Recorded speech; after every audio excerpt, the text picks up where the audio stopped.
Le garçon leva simplement les yeux, et fut immédiatement captivé par la beauté de la jeune fille devant lui.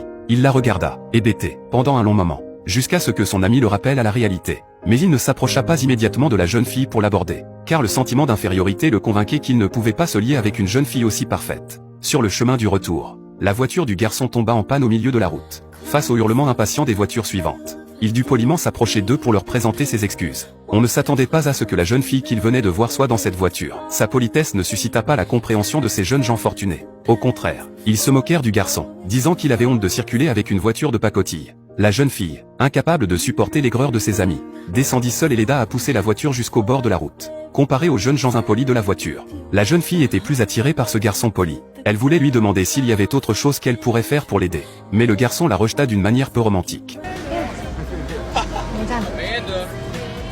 C'est précisément pour cette raison que la jeune fille devint encore plus intéressée par ce garçon qui l'avait rejeté. Et le garçon n'était pas insensible aux sentiments de la jeune fille.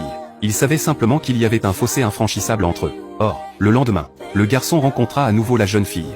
Elle lui dit que sa voiture était en panne et qu'elle voulait qu'il l'aide à la vérifier. Le garçon comprit immédiatement que la jeune fille avait volontairement endommagé sa voiture. Mais il ne la démasqua pas et la répara rapidement. Ensuite, il voulut inviter la jeune fille à un rendez-vous pour le lendemain. Mais les mots s'enlisèrent sur ses lèvres. Il n'osa pas les prononcer.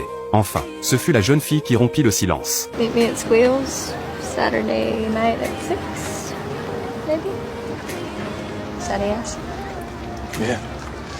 Maybe you'll figure out how to flirt with me by then.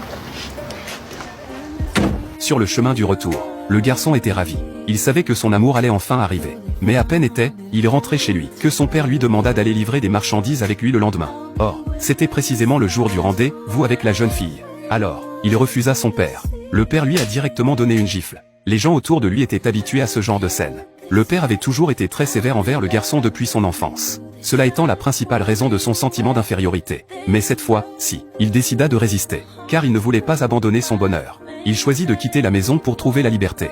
N'ayant nulle part où aller, il s'introduisit furtivement dans un abri, voiture pour se protéger de la pluie. Le lendemain matin, à peine il réveillé, que le propriétaire de la maison le prit pour un voleur.